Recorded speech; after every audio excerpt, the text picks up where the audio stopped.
నమస్తే, welcome to Kaloji TV. Supreme court ఇచ్చిన judgement కూడా రాజ్యాంగ విరుద్ధం అని చెప్పి కూడా దళితులందరూ కూడా ధర్నా చేయడానికి అయితే వచ్చారనమాట. అయితే ఎస్సీ రిజర్వేషన్ వాళ్ళు ఒకవేళ క్రిస్టియన్స్ నుంచి హిందూ నుంచి క్రిస్టియన్స్గా మారినట్టయితే వాళ్ళకి రిజర్వేషన్ అని కూడా రద్దని చెప్పి కూడా సుప్రీంకోర్టు కూడా జడ్జిమెంట్ ఇవ్వడం జరిగింది. దానిపై మనం మాట్లాడే ప్రయత్నం చేద్దాం. మన దగ్గర ఇప్పుడు గడ్డం అశోక్ ఉన్నారు. అన్న నమస్తే. నమస్తే అన్న, ఈ జడ్జిమెంట్ అనేది కూడా తప్పని చెప్తున్నారు, రాజ్యాంగ విరుద్ధం అని కూడా చెప్తున్నారు. ఎందుకు? భారతదేశంలో గతంలో ఇచ్చిన కమిషన్ రిపోర్ట్లు అనేవి బెంచ్ అనేది యాక్సెప్ట్ చేయలే. ఉదాహరణకు మీరు 1960లో దళిత క్రైస్తవుల విషయంలో పిలాయ్ కమిటీ వేసిరు, తర్వాత మిజ్రా కమిటీ వేసిరు, తర్వాత రీసెంట్గా ఒక సంవత్సరం కిందట జస్టిస్ కేజీ బాలకిషన్ కమిటీ వేసిరు. వేసి అసలు దళిత క్రైస్తవులకు ఎస్సీ హోదా వర్తిస్తుందా అని చెప్పి ఒక కమిటీ వేయడం జరిగింది. ఆ కమిటీ రిపోర్ట్ రాకమునిపే వీళ్ళు ఇష్టం వచ్చినట్టుగా ఆ మిజ్రా గారు వాళ్ళ సొంత ఇల్లు అన్నట్టుగా కాన్స్టిట్యూషన్ ఏదో ఆయన ఓను ఆలోచన అన్నట్టుగా ఒక కాన్స్టిట్యూషన్ని ఒక జ్యుడిషియరీ సిస్టంలో ఫాలో కాకుండా ఇష్టం వచ్చినట్టు ఆర్డర్ ఇచ్చేసిండు. ఎందుకంటే 2000 సంవత్సరంలో దళిత క్రైస్తవ ఇష్యూ మీద ఆల్రెడీ సుప్రీంకోర్టులో కేసు పెండింగ్ ఉంది. తర్వాత గతంలో వేసిన ఎన్నో కేసులు అన్నీ కూడా పెండింగ్ ఉన్నాయి, ఎస్పెషల్లీ దళిత క్రైస్తవుల విషయంలో. ఈ రిపోర్ట్ ఆధారం చేసుకోకుండా జస్టిస్ కేజీ బాలకిషన్ రిపోర్ట్ను తీసుకోకుండా ఒక చిన్న కేసు ఆధారంగా ఈ దేశంలో అసలు దళిత క్రైస్తవులకు ఎస్సీ హోదా ఉండదు అని చెప్తున్న సిస్టమ్ ఏదైతే ఉందో అది రాజ్యాంగ విరుద్ధం. ఇప్పుడు మీరు హిందువులన్నా? ఇక్కడ ప్రాబ్లం ఏంటంటే ఈ దేశంలో భారతదేశంలో ఉన్న ఎస్సీలు అందరూ కూడా హిందువులే. తర్వాత ఈ దేశంలో ఉన్నటువంటి కొంతమంది మనువాదులు చేసిన కుట్రలు, ఈ దేశంలో పరిస్థితి మీరు రియాలిటీ అర్థం చేసుకోవాలి. ఈ భారతదేశంలో స్వతంత్రం రాకమునిపై ఏం జరిగింది, స్వతంత్రం వచ్చినాక ఏం జరిగిందని ఆలోచన చేయాలి. ఇవాళ దళితులను అంటరాని వాళ్ళని నీళ్ళు తాగనీయలే, అదేవిధంగా ఈ దళితులను అసలు గుళ్ళలకు రానియలేదు, అసలు అదేవిధంగా ఈ అంటరాని వాళ్ళని చెప్పి దేవాలయాలకు కూడా రానియలేదు. అప్పుడున్న పరిస్థితులలో అంటే మా జనరేషన్ కంటే ముందు 3 జనరేషన్ల ముందు జరిగిన విషయం. ఈ దేశంలో ఉన్న దళిత క్రైస్తవులు ఎవడో బయట నుంచి వచ్చిన వాళ్ళు కాదు, ఫారినర్స్ కాదు, ఏం కాదు, ఈ దేశంలో పుట్టిన వాళ్ళే, ఈ దేశం వాళ్ళే, బయట వాళ్ళేం కాదు. అప్పుడున్న పరిస్థితులలో మూతికి ముంచ మొలకి పొరక ఈ దేశంలో చదువుకోవద్దని చెప్పి ఇదే మనువాదులు చెవులలో సీసం పెట్టి చంపేసారు. అంటే హిందూ మతంలో వివక్ష ఉంది కాబట్టి సమానత్వం కోసం క్రిస్టియన్లో రిజర్వేషన్ ఎందుకు ఇవ్వాలి?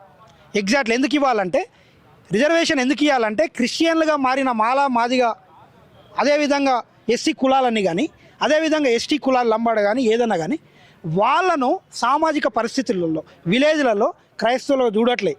వాళ్ళు చర్చికి పోయినంత మాత్రాన వాళ్ళను మాలా మాదిగా ఎస్సీలు ఎస్టీలుగానే ఈ దేశంలో ఉన్న సోషల్ స్టేటస్ ఏదైతే ఉందో అక్కడ ఎస్సీలుగానే చూస్తున్నారు. నీకు క్రిస్టియన్గా మారినంత మాత్రం రిజర్వేషన్ ఎందుకంటే ఈ దేశంలో 1950లో అబాలిషన్ ఆఫ్ అన్టచబిలిటీ అని ఒక ఆర్టికల్ కాన్స్టిట్యూషన్లో ఉంది. వాళ్ళు కుట్రపూరితంగా అబాలిషన్ ఆఫ్ అన్టచబిలిటీ యాక్ట్ని వాళ్ళు రద్దు చేసిర్రు. అదేవిధంగా దాంట్లో 1955లో ఆ యాక్ట్ని పీపుల్స్ ప్రొటెక్షన్ యాక్ట్గా చేసి దాన్ని డమ్మీ చేసేసారు. అయితే మేము ఎందుకు రిజర్వేషన్ కావాలంటున్నాం అంటే, బాబాసాహెబ్ అంబేద్కర్ గారు రిజర్వేషన్ ఎందుకు ఇచ్చారు అంటే ఈ దేశంలో ఉన్న ఏదైతే సామాజిక అసమానతలు పోవాలని రిజర్వేషన్ వచ్చింది. ఇట్ ఈస్ నాట్ ఉండొచ్చు. ఇప్పుడు క్రిస్టియన్ మతంలో కూడా మనవాదం ఉందని మీ అభిప్రాయం? ఇక్కడ మీరు అర్థం చేసుకోవాల్సిన పాయింట్ ఏంటంటే, భారతదేశంలో ఉన్న కాన్స్టిట్యూషను, భారతదేశంలో జరుగుతున్న గవర్నెన్స్ పరిపాలన ఏదైతే ఉందో దాంట్లో జరుగుతున్న వాస్తవ పరిస్థితులు మీరు అర్థం చేసుకోగలిగితే ఈ భారతదేశంలో విలేజ్ కానీ టౌన్ కానీ ఏదైతే సోషల్ స్ట్రక్చర్ ఉందో అక్కడ దళితులుగా ఉన్న క్రైస్తవులు ఎవరైతే ఉన్నారో వాళ్ళను ఎస్సీ లాగానే చూస్తున్నారు, అంతేగాని క్రిస్టియన్ లాగా చూడట్లేదు. మీరన్నది ఏంది మరి, హిందువులా ఉన్న క్రైస్తవులు అంటే అవును, ఈరోజు అందరూ క్రైస్తవులుగా ఉన్న వాళ్ళందరూ హిందూ అనే ఉంది. అదే క్రైస్తవ మతంలో మీరు ఒకవేళ జాయిన్ అయినట్టయితే బీసీసీలో చేర్చాలని చెప్పి కూడా ఉంది. మీరు ఎందుకు విభేదిస్తున్నారు మరి దీన్ని? దాన్ని ఎందుకు విభేదిస్తున్నాం అంటే, ఈ భారతదేశంలో ఏదైతే ప్రెసిడెన్షియల్ ఆర్డర్ 1950లో వచ్చిందో అది కుట్రపూరితంగా పెట్టినటువంటి order. Night Rajendra Prasad committee వేసి అది మా మీద రుద్దిన ఆర్డరు. దాన్ని రద్దు చేయమనే మేము ఫైట్ చేస్తున్నాం. బీసీసీ వద్దు, దళిత క్రైస్తవులు ఎవరైతే ఉన్నారో వాళ్ళని ఎస్సీ హోదాలో ఉంచాలి. అప్పుడు ఏమవుతుంది అంటే మీరన్నట్టు బీసీసీ అని అంటున్నారు, ఇష్టమైతే తీసుకుంటారు, లేదు అది వాళ్ళ ఓను, మనం తీసుకునేటోళ్ళని వద్దనే చెప్పట్లే. కాకపోతే ఈ దళిత క్రైస్తవులు ఎవరైతే ఉన్నారో వాళ్ళను ప్రజెంట్ కూడా ఎస్సీ లాగానే చూస్తున్నారు. అదే అంటరాని తనం ఉంది విలేజ్లో. ఈవెన్ అన్ని కులాలు చర్చికి పోయినా కానీ దానికి ఒకవేళ వాళ్ళు కూడా అట్లనే చూస్తున్న క్రిస్టియన్స్ దాంట్లోకి పోతే దళిత క్రిస్టియన్స్ అని ఉంది, రెడ్డి క్రిస్టియన్స్ అని కూడా విభేదంగా చేర్చబడింది. అదంతా కూడా దాంట్లో కూడా వివక్ష అయితే ఉంది. మీరు అలాంటప్పుడు క్రిస్టియన్స్ లోకి ఎందుకు పోవాలి? మరి అదే హిందువుల్లో ఉండి కూడా పోరాడొచ్చు కదా, అదే రిజర్వేషన్. ఈ రోజు పోలే కదా, మా తాత ముత్తాతలు ఎప్పుడో పోయారు. ఇప్పుడున్న క్రైస్తవులు ఈ రోజు ఏం కాదు, ఈ దేశంలో 3-4 జనరేషన్లో పోయినటువంటి ఇష్యూ అది. ఇక్కడ ఏమవుతుంది, దళిత క్రైస్తవులు ఎవరైతే ఉన్నారో వాళ్ళు ఈ రోజు పోయిన వాళ్ళు కాదు, ఎప్పుడో కొన్ని జనరేషన్ కింద పోయినాయి. నీకు మీరు తెలంగాణలో చూస్తే చర్చ్ ఆఫ్ సౌత్ ఇండియా అని ఉంటుంది.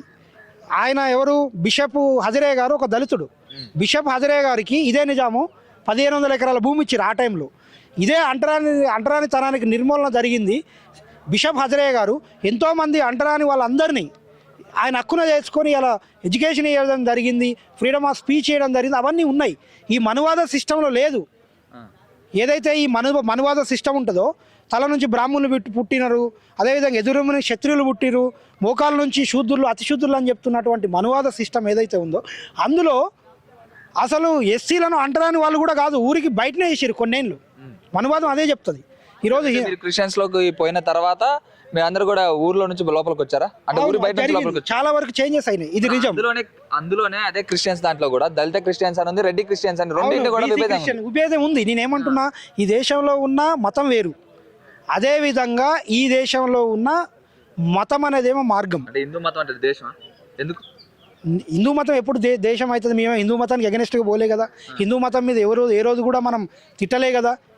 ఇప్పుడు మేము దళితులలో హిందువులు కూడా ఉన్నారు, అందరం కలిసే ఉంటాం, ఏ రోజైనా కొట్లాడుకోలే కదా. రిజర్వేషన్ కావాలంటే ఖచ్చితంగా హిందువులు అయి ఉంటేనే, ఒకవేళ కన్వర్షన్ కాకపోతే ఖచ్చితంగా రిజర్వేషన్ ఇస్తామని చెప్తున్నారు. మరి ఎందుకు మరి ఒకవేళ ఇప్పుడు అందులోనూ వివక్ష ఉంది, ఇందులోనూ వివక్ష ఉందని చెప్తున్నారు కదా, ఖచ్చితంగా మరి మీరు హిందువులలోకి వచ్చి మీరు రిజర్వేషన్ తీసుకోవచ్చు కదా, మరి ఎందుకు ఇట్లా?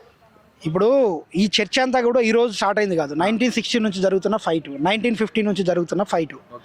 కాకపోతే ఈ రోజు జరిగిన ఏదైతే తీర్పు ఉందో అది గతంలో ఇప్పుడు ఎస్సీ వర్గీకరణ ఇష్యూ ఉంది, వర్గీకరణ ఇష్యూ 20 ఏళ్ళ ఉద్యమం జరిగింది. ఇప్పుడు అక్కడ సుప్రీంకోర్టు కేసు కూడా ఉంది, అది ఫైనల్ ఆర్డర్ వచ్చింది, అదొక సిస్టమేటిక్గా జరిగింది. ఇది జరిగిన ఏదైతే వాదన ఉందో అది అన్కాన్స్టిట్యూషన్. అసలు ఆయన ఎలాంటి రిపోర్ట్ లేదు, ఆధారం లేదు, ఏం లేదు. నైట్కి నైట్ దళిత క్రైస్తవులకు ఎస్సీ హోదా రాదు అని ఒక సింగిల్ ఎవరో గుంటూరులో ఒక చిన్న పాస్టర్ వేసిన కేసును ఆధారంగా 1915 ప్రెసిడెన్షియల్ ఆర్డర్నే రద్దు చేయమని కొట్లాడుతున్నాం. దాని బేస్ మీద చెప్పడం అనేది అది రాజ్యాంగ విరుద్ధం అని తెలియజేస్తుంది. అంటే దీని వెనక ఏమైనా రాజకీయ కుట్ర ఉందనుకోవచ్చు. 100% మనువాద కుట్ర ఉంది. ఇది సుప్రీంకోర్టు జడ్జిలు, వాళ్ళు సుప్రీంకోర్టు జడ్జిలు అని మర్చిపోయి వాళ్ళ ఆర్ఎస్ఎస్ కార్యకర్తలాగా, బీజేపీ కార్యకర్తలాగా దే ఆర్ క్రిస్టియన్స్ అందరినీ కూడా హిందూ మతంలోకి మార్చుకోవడానికి చూస్తున్నట్టు వాళ్ళు అంతే కదా. ఇప్పుడు ఒక సుప్రీంకోర్టు బెంచ్ మీద ఒక ఆర్గ్యుమెంట్ జరగాలి అంటే ఆల్రెడీ సుప్రీంకోర్టులో పిల్లు ఉంది, 2000 వేసిన కేసు పెండింగ్లో ఉన్నాయి. అవేవి మెన్షన్ చేయకుండా ఆయన ఇష్టం వచ్చినట్టుగా దళిత క్రైస్తవులకు ఎస్సీ హోదా అనేది ఏదైతే డబుల్ బెంచ్ జడ్జి ఏమి యాస్టీజ్ క్రిస్టియన్స్ లో ఉన్న వాళ్ళందరినీ అయితే రమ్మని చెప్పట్లేదు. ఇంతకు ముందు హిందువులుగా ఉన్న వాళ్ళు వాళ్ళందరికీ కూడా క్రిస్టియన్స్ ఉన్న వాళ్ళకి ఎస్సీ రిజర్వేషన్ అనేది రాదని చెప్పి కూడా చెప్తున్నారు. అంటే హిందువులకు ఉన్న వాళ్ళనే హిందువులకు మారమని చెప్తున్నారు, కానీ ఖచ్చితంగా క్రిస్టియన్స్ గా ఉన్న వాళ్ళందరినీ కూడా ఇందులోకి రమ్మని చెప్పట్లేదు. మేమేమంటున్నాం, దళిత క్రైస్తవులని అసలు దళిత క్రైస్తవులు ఉన్న వాళ్ళు ఎస్సీ హోదా రాదంటున్నాడు. అసలు ఈ దేశంలో కులం ఇంకా కంటిన్యూ అయితే ఉంది, ఇంకా అంటరానితనం కంటిన్యూ అయితేనే ఉంది. ఇవన్నీ జరుగుతూనే ఉన్నాయి. వీటన్ని అందులో ఉందని కంటిన్యూ అవుతుంది. ఇందులోనే ఉంటే అయిపోయేది కదా, మరి ఎందుకు పోవాల్సి వచ్చింది? అంటే హిందూ మతం అంటే ద్వేషమే కదా. దేశమేం కాదు. ఇప్పుడు ద్వేషం అంటే అది మార్గం. ఏ మతమైన కాన్స్టిట్యూషనే చెప్తుంది. ఏ మతానికి నచ్చిన వాళ్ళు ఇప్పుడు రెడ్డి హిందువులు ఉన్నారు, వాళ్ళు క్రిస్టియన్లో పోతే వాళ్ళని ఏమనట్లేదే, బీసీలను ఏమనట్లేదు. మరి ఆ ఈడబ్ల్యూసీ కూడా తీసేయమనండి. రెడ్డి క్రైస్తవులు ఎవరైనా ఉంటే ఈడబ్ల్యూసీ ఎందుకు? కాబట్టి అందరిని ఒకటే తీరుగా చూడమనండి, క్రైస్తవులు అందరిని ఒకటే తీరుగా చూడమనండి. మరి ఎందుకు దళిత క్రైస్తవులు ఎస్సీ హోదా రాదంటారు? అది ఫైనల్ గా ఏం చెప్పదలుచుకున్నారు? ఇది రాజ్యాంగ విరుద్ధం. దీంట్లో ఫైనల్ ఒకటే చెప్పినాం, దళిత క్రైస్తవులు ఏమనరు, ఏం చేయరని సుప్రీంకోర్టు ఈ రకంగా చేసే ఏదైతే ఉందో మాకు బరాబర్ ఒక రాజ్యాంగ రక్ష ఉంది. బాబాసాహెబ్ అంబేద్కర్ గారు రాజ్యాంగం రాసి ఈ దేశంలో ఉన్న ప్రజలందరికీ ఇచ్చారు. అదేవిధంగా దళిత క్రైస్తవులకు కూడా కాన్స్టిట్యూషన్ ఉంది. వాళ్ళు ఏం చేయలేరు. మేము ఖచ్చితంగా నెక్స్ట్ సుప్రీంకోర్టు అప్పీల్కి పోతాం, ఖచ్చితంగా మేము తేల్చుకుంటాం.